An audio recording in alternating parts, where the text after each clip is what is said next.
Let's go back to July 4th of this year. Trump was in Iowa celebrating July 4th and was already going on about next year's celebration, which happens to be the 250th birthday of the United States. And apparently, it's going to be the craziest couple of months of festivities starting on Memorial Day, which will fall on May 25th and will build up to the supposed greatest July 4th the world has ever seen. There's already a page dedicated to this multi-month event on the White House page with a countdown. There's also a dedicated task force called Task Force 250, which, like the name suggests, is tasked with bringing the greatest celebration of the United States on its 250th birthday. Now, beyond that, there's not much more detail, but what was revealed by Trump himself was that there should be a UFC event taking place for the celebration on the fucking White House lawn itself. He promised that Dana was going to construct an actual arena on the lawn where the fights were going to take place. And just a couple weeks ago, Dana White confirmed on Twitter that the White House event is happening. So with this event actually happening, let's go over some of the details that have come out about UFC White House and see how epic this thing is supposed to be. So let's go over some of the confirmed details. This is coming from Wall Street Journal. Originally, this event was for July 4th, but with so many other events happening on that day, the date has now shifted to sometime in June. There's also going to be fan festivities on the National Mall, probably like a meet and greet, which is super sick for me because I live in the DC area now. And the sweet kicker is that apparently the weigh-ins are going to happen on the fucking Lincoln Memorial, which, I mean, imagine a Conor-like weigh-in in the exact same place Martin Luther King gave his I Have a Dream speech. How American would that be? And the best part, the actual event is going to be on the south lawn of the White House. There's going to be fireworks, giant screens outside, and the fighters are apparently going to warm up in the White House itself. This literally sounds like a comedy bit, but this is apparently actually happening next year, and considering I live here, I'm pretty hyped. I'm pretty sure also Trump was just spitballing and bullshitting on the mic here, but this has now probably turned into one of the most insane sporting events ever. Ooh, don't think I forgot about boxing now. It is the biggest boxing event of the year in Canelo versus Terence Crawford. And what's even more exciting is that you can get in on the action with my partners at DraftKings Sportsbook. Right now, they are offering all new customers $200 in bonus bets instantly after just betting $5 if you use my code TJLovesFights. Download the DraftKings Sportsbook app now, stay in on the action, and use your $200 in bonus bets on DraftKings same-game parlays for a shot at an even bigger payout by combining multiple bets together from the same fight. And if you love the thrill of live betting, DraftKings has got you covered.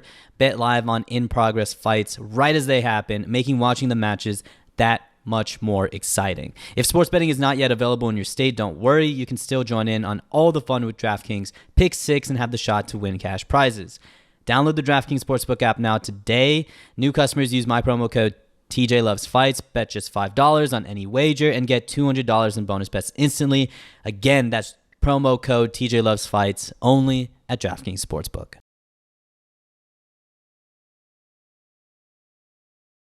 But the most important question to ask is, who's going to be fighting on UFC White House? All right, let's start with Jon Jones. This little snake in the grass popped up as soon as the UFC White House event was announced, and I don't think anyone batted an eye. On paper, Jon Jones versus Tom Aspinall at the UFC White House would be one of the biggest events of all time. One of the greatest of all time and the greatest American UFC fighter against the British phenom and Tom Aspinall for the heavyweight belt would be amazing. A classic British versus American matchup would be sick. But considering Jon Jones had 2 years to fight Tom Aspinall, retired early to avoid him, and really has no credibility to his word anymore, I highly doubt this is actually going to happen. However, recently, Jon Jones has announced that he isn't retired just yet and is self-reportedly training 5 times a week to come back for the UFC White House event. But Dana White has made it abundantly clear there is a 1,000,000,000 to 1 odds that he will be putting Jon Jones on the White House card, basically saying there's no way he's risking probably the promotion's biggest event with Jon Jones as the headliner. And Jon Jones responded saying, despite the odds, I'm still training and optimistic about the possibility of being on the White House event.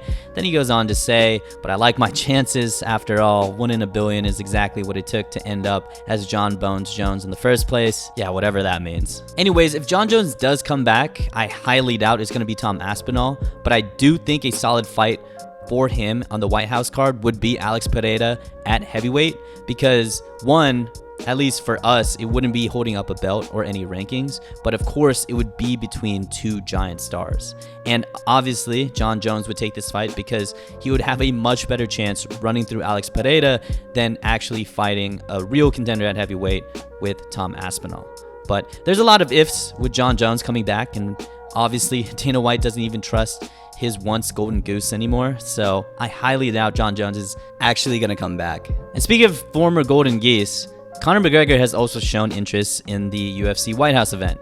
See, with his presidential run and his very, very high probability that he does win, I don't know how logistically he's going to have time to also fight at the White House, but he immediately said at the bare knuckle press conference a while back that he was for sure going to be there, and then doubled down on Twitter saying he would return at the White House event, and he's apparently re-entered the testing pool again. So it might look like we're going to finally see Conor fight Michael Chandler, which, if this actually happens, means it took Conor McGregor 2 years, over 2 years, to fight Michael Chandler. Though, in reality, is Conor McGregor actually going to fight at UFC White House? Considering he promised us Michael Chandler every couple of months for the past 2 years, probably not, but one can hope that a fight like this could actually happen on the White House lawn, and obviously it would be a huge name for one of the biggest events of all time. And then finally, you have a guy a lot of people would expect to be on the UFC White House card, Colby Covington.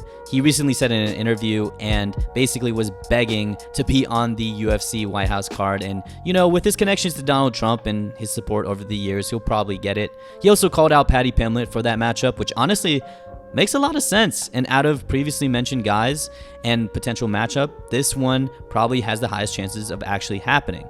With Paddy coming from the UK and of course Colby repping the UFC every second he's on camera, that's a perfect matchup for this card. And also with Paddy being a big lightweight and Colby being on the smaller side of welterweight, this is honestly going to be a pretty good matchup, and I would be interested to see which weight class they would pick, or even more interesting, if they could meet in the middle at 165. Who knows? But honestly, this is actually a pretty cool matchup and definitely a doable one for the UFC White House card. But the thing is, all of these matchups are extremely hypothetical, and this event is not going to happen for the next 10 months. Dana brought up a really good point on a podcast, saying the landscape of the UFC is going to be vastly different in the next 10 months, so the matchups we think are big may not be big in the future, and in the next 10 months, there could be a matchup we never thought could be huge if it were to happen at the UFC White House event.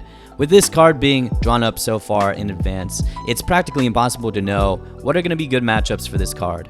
Also, as of now, there are no American champions in the UFC, and I kind of talked about it in this video, but the odds of having an American UFC champion within the next couple of years or so, let alone the next 10 months, are really, really slim. Which sucks because at the UFC White House card, what would sell is of course a title fight where the champion would be American. But honestly, who cares? Let's make a really early UFC White House card and think of the fighters that need to be on this card. Off the bat, a fighter that really hasn't been mentioned, which would be really good to be on this card, is Sean Strickland. He oozes patriotism, and I could see him fighting Israel Adesanya in a rematch or Robert Whittaker in a very competitive fight between two former champions. I like Colby Covington and Paddy a lot, so I would keep this on our hypothetical card. And there's also a banger that no one really is talking about, which would be really cool on this card, and it would be Sean O'Malley versus Corey Sandhagen. I know it would be American versus American, but with Sean O'Malley rumored to take Song Yadong soon and Corey fighting Merab soon, by the time the UFC White House card comes around, they would be both recovered enough to fight again. With Sean O'Malley being a former American champion and this fight in general just being a stylistic banger, I'd love to see this card on UFC White House. And you have to give credit where credit is due. There is still an American champion, and it is Kayla Harrison, so she's probably going to be on this card against someone. Though the main problem is there's not a lot of big names in her division, so unless Amanda Nunes unretires, Kayla Harrison is probably going to be a minus 1,000 or 2,000 favorite against someone on this card. And for the headliner, I have a lot of doubts about Conor coming back, but I really think Jon would return to fight Alex Pereira. There is no way in hell Jon comes back to fight Tom, but he knows that he could just run through Alex for a big payday in the White House, so he would definitely be down. Again, the only problem here is having Dana White be down for this, but this card does need a big American star, and it really doesn't get bigger than Jon Jones. Anyways, what do you guys think about this hypothetical event? I guess it's not hypothetical anymore. It is actually official. Do you guys think it's going to live up to the hype and be a historical sporting event for Americans and people all around the world? Or is this just a novelty event that is something Dana and Trump just cooked up randomly? But anyways, I'd like to hear your guys' thoughts on this event, who you think should be on this event, and who the headliners might be. But anyways, thank you guys for watching, always supporting, and I'll catch you in the next one. Peace.